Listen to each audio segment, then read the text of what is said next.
अत्र च रत्यादिपदोपादानादेव प्राप्ते अस्थायित्वे पुनः अस्थायी पदोपादानं रत्यादीनामपि रसान्तरे स्वस्थायित्व प्रतिपादनार्थम ततश्च हास क्रोधादयः श्रृंगार वीरादौ व्यभिचारिण एव तदुक्तम। यही है ना। कहा कि देखिए पहले हमने बता दिया है, पहले हमने क्या बताया कि जैसे पूर्व सिद्ध कोई घट है, कमरे में घड़ा रखा हुआ है पहले से ही, तो जिस तरह दीपक के प्रकाशित हो, दीपक उसको प्रकाशित करता है, दीपक उसको पैदा नहीं करता है। पूर्व में रखे हुए कमरे में घट को वो प्रकाशित करता है।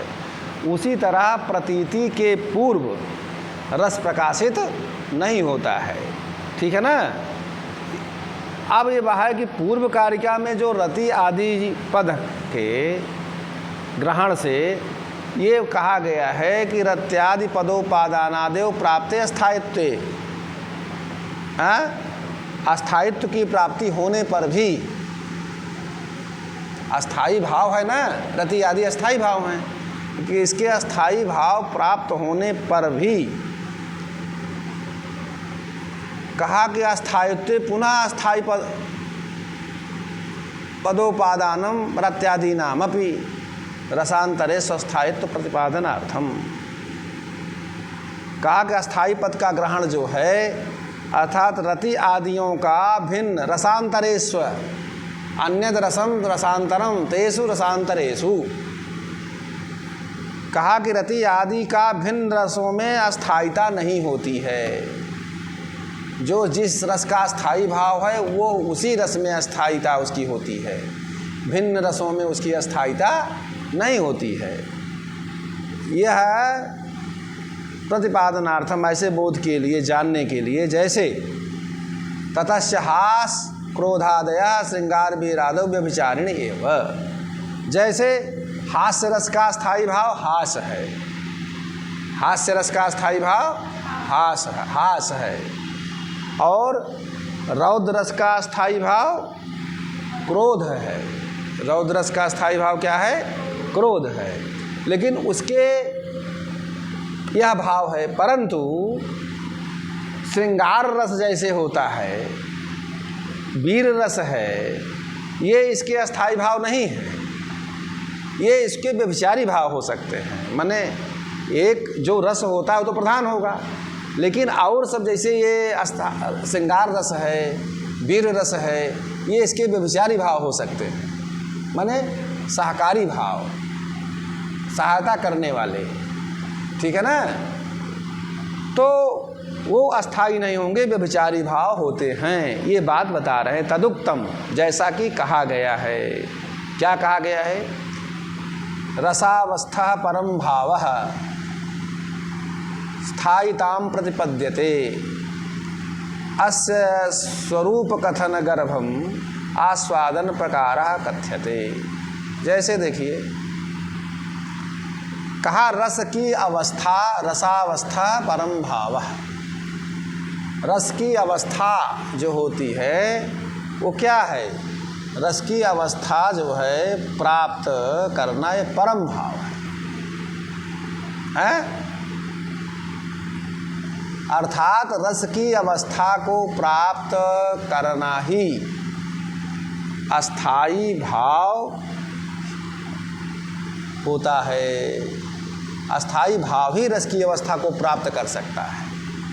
समझ रहे हैं नहीं? दूसरा भाव रस की अवस्था को सीधे नहीं प्राप्त कर सकता। रसावस्था परम भावा अस्थायिताम प्रतिपद्यते, अर्थात रसावस्था को, रसावस्था क्या है? परम भाव है, उसको अस्थाई भाव ही प्राप्त कर पाता है। दूसरा भाव कोई अनुभाव और व्यभिचारी भाव उसको नहीं प्राप्त कर पाते हैं। रसावस्था चूँकि परम भाव है, ठीक है ना, तो अन्य नहीं। अर्थात अब क्या है? रस के स्वरूप का कथन और उसके आस्वादन को किस प्रकार से किया जाता है ये बता रहे हैं। रस का क्या स्वरूप है और उसका किस तरह से आस्वादन किया जाता है, इसके स्वरूप को हम बता रहे हैं। कहा कि सत्तोद्रेकादखंड स्वप्रकाशानंद चिन्मय वेद्यांतर स्पर्श शून्यो ब्रह्मा स्वाद सहोदर लोकोत्तर चमत्कार प्राण कैश्चित प्रमात्र भी स्वाकारवद भिन्नत्वे नायम आस्वाद्यते रसः। ठीक है। कहा गुण कितने हैं? 3, सत्वगुण, रजोगुण, तमोगुण। 3 न।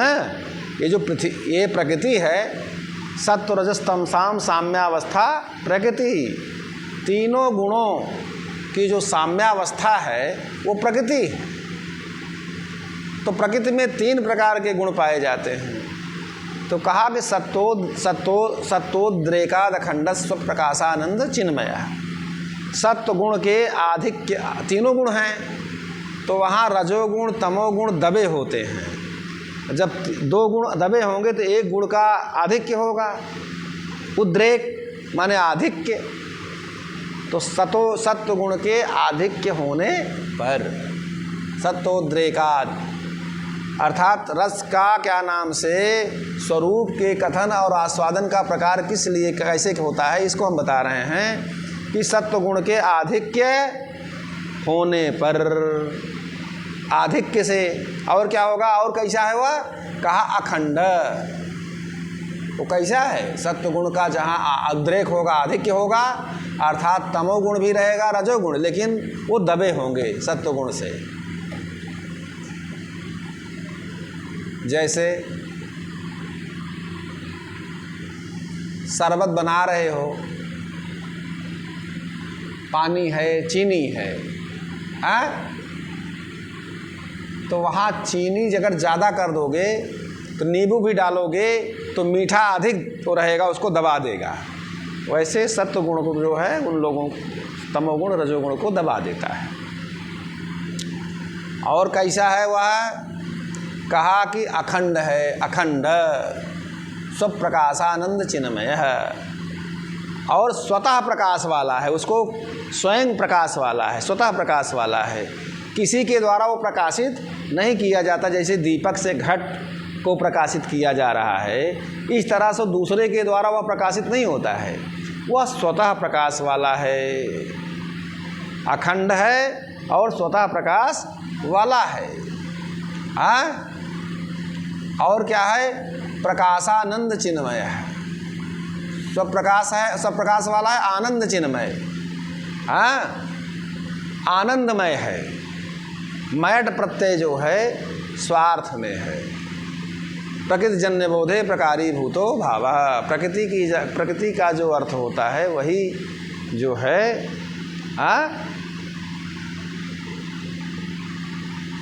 प्रकृति को बोध कराने वाले जो होते हैं भाव प्रत्यय कहे जाते हैं।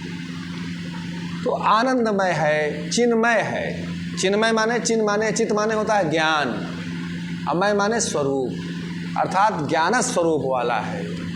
कैसा है वो? ज्ञान स्वरूप वाला है। अब वेद्यांतर अन्यद वेद्यम वेद्यांतरम स्पर्श शून्यो। कहा दूसरे वेद्य पदार्थ के संपर्क से रहित है। जब रस कैसा है वो, मतलब जब रस का आनंद हम ले रहे होते हैं तो दूसरे पदार्थ का ज्ञान हमको नहीं होता है। हम तदाकाराकारिता केवल रस का ही साक्षात्कार करते हैं, दूसरे पदार्थों का ज्ञान हमको उस समय नहीं होता है। आनंद में इतने हम विभोर रहते हैं कि दूसरे पदार्थ का ज्ञान ही, बोध ही हमको नहीं होता है। ठीक। और क्या है? ब्रह्मा स्वाद सहोदर है। ब्रह्म साक्षात्कार के ये सहोदर माने सदृश है। ब्रह्म का जब साक्षात्कार योगी लोग करते हैं, जैसा स्वरूप उस समय होता है वैसा ब्रह्म साक्षात्कार का या सहोदर है। उनके ब्रह्म साक्षात्कार के सदृश हमको क्या नाम से रस का बोध होता है। और कैसे? लोकोत्तर अन्यद लोकम लोकोत्तरम, मतलब लौकिक आनंद। संसार में जितने पदार्थ हैं, जितने आनंद हैं, ये सब लौकिक आनंद हैं। लौकिक आनंद क्षणिक होता है। मान लीजिए कोई पिक्चर देखने में बड़ा मस्त है, कोई रसगुल्ला खाने में मस्त है, किसी को कोई रुचि है, किसी को किसी रुचि में, तो आनंद अपने को करता वही काम करता है वो। किसी को पढ़ने की रुचि है, किसी को गाना सुनने में है, किसी को गाना गाने में है। ये लौकिक आनंद है, क्षणिक है, लेकिन रस का जो आनंद है अलौकिक है। माने इस लोक के आनंद से वह विलक्षण आनंद है, ठीक है ना, वो अलौकिक आनंद है। चमत्कारा प्राणा कैश्चित प्रमात्र भी, प्रमात्र भी माने प्रमापक ही, और अलौकिक चमत्कार स्वरूप प्राण वाला, अलौकिक चमत्कार स्वरूप वाला है, ऐसा जो प्राण वाला है। और क्या कहा, कैश्चित प्रमात्र भी माने विद्वान, कैश्चित माने कुछ विद्वानों ने ऐसा कहा है। स्वकारवद अभिन्नत्वे नायम आस्वाद्यते रसः, अपने आकार के समान, स्व माने अपना, स्व के 4 अर्थ होते हैं, आत्मा, आत्मी, स्वमज्ञात धनाख्यानाम, इस सूत्र पर वो बात कही है ना।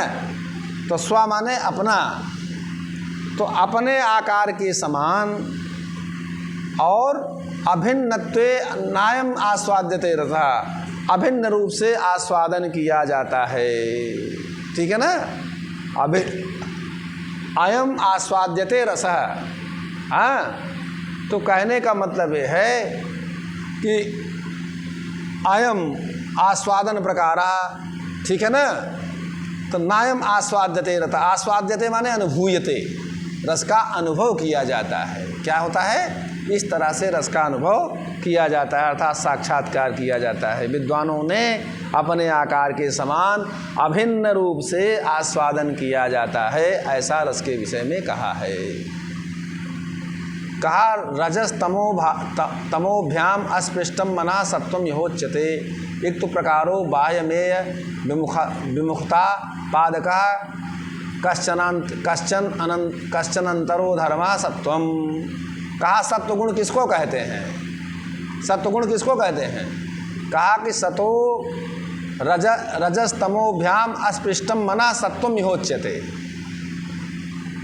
कहा जहाँ पर रजोगुण और तमोगुण, जहाँ पर रजोगुण और तमोगुण अस्पृष्ट मन को, मतलब मन को जहाँ पर सत्व रजोगुण और तमोगुण आस्पृष्ट करें, माने छू तक न सकें, मन में उनका लेस मात्र अनुभव न हो, उसी को क्या कहते हैं, सत्वम यहोच्यते, उसको सत्वगुण कहते हैं। इत्युक्त प्रकारो, ऐसे युक्ति के अनुसार, जैसे बाह्यमेय विमुखता पादका, बाहर जैसे घट है, पट है, ये जो पदार्थ हैं, इनमें बाह्य पदार्थों से विमुख करने वाला विमुखता पादक कश्चन अंतरो धर्म सत्वम, कोई अंतःकरण वाला धर्म जो है सत्व कहा जाता है। बाहर अभी आप जाओगे, बाहर में तरह तरह के पदार्थ दिखाई देंगे, कभी आँख उधर मन कहेगा कि ये ले लें, कभी वो ले लें, तो बाह्य पदार्थों से विमुख अंतःकरण हो गया है जिसका, ऐसे जो क्या नाम से लोग हैं, ऐसा जो है उसको सत्वगुण कहा जाता है। समझ रहे हो नहीं।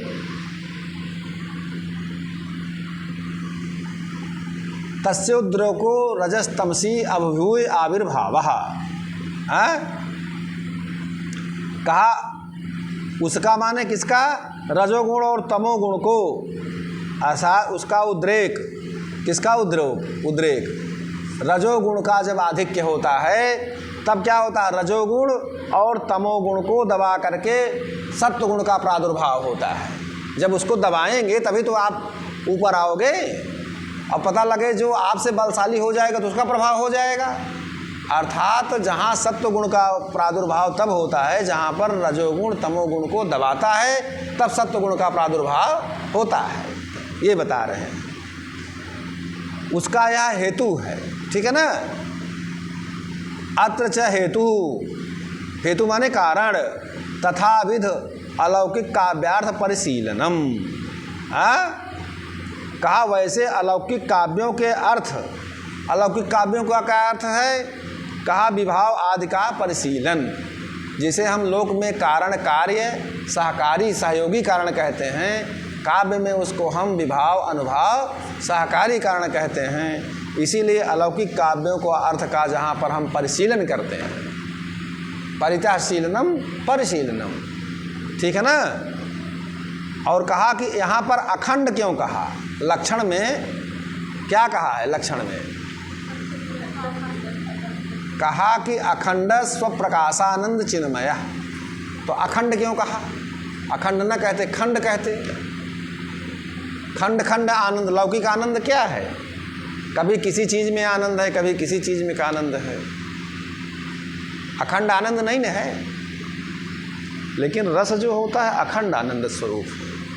अखंड क्यों कहा, तो बता रहे हैं, अखंड इत्येक एवायम विभावादि रत्यादि प्रकाश सुख चमत्कारात्मक।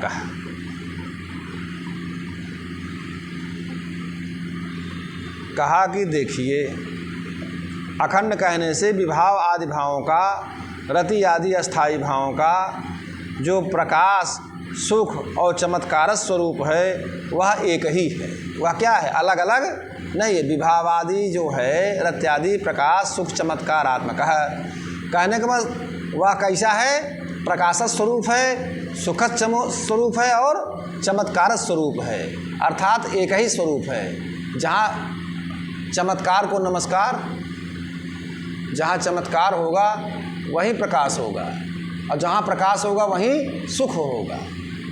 समझ रहे हो नहीं।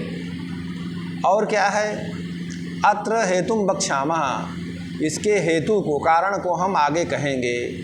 स्वप्रकाशत्व अद्यपि वक्ष्यमाण रीत्या, स्वप्रकाशत्वादि पीछे कही जाने वाली रीति से यह जाना जाएगा।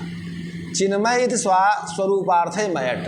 देखिए, मैंने आपको कहा कि चिन्ह है, चित्त माने ज्ञान, ज्ञान स्वरूप है। तो मैं क्या है, मैं का क्या अर्थ है, स्वार्थ में है। प्रकृति का जो अर्थ होता है, प्रत्यय का वही अर्थ होता है, स्वार्थ में मयट है। तो ज्ञान स्वरूप वाला है। स्वरूप किसका अर्थ है, मय का, मयट का। और चिन्ह माने ज्ञान, ज्ञान स्वरूप वाला है। ज्ञान के अतिरिक्त कुछ नहीं है, ज्ञान स्वरूप वाला है।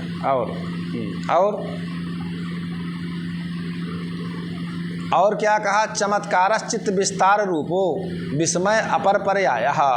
कहा चमत्कार को नमस्कार है। चमत्कार को क्या कहते हैं, विस्तार, बढ़ाने वाला। कहते बड़ा चमत्कारी बालक है, तमद्भुतम बालकम अम्बुजे क्षणम। तो चमत्कार को नमस्कार है ना। तो कहा कि चमत्कार किसको कहते हैं, कहा चित्त के विस्तार को चमत्कार कहते हैं। चित्त का ही विस्तार जो है वही चमत्कार है। इसका पर्याय माने समानार्थक जो शब्द होता है वो विस्मय है। विस्मय माने अद्भुत।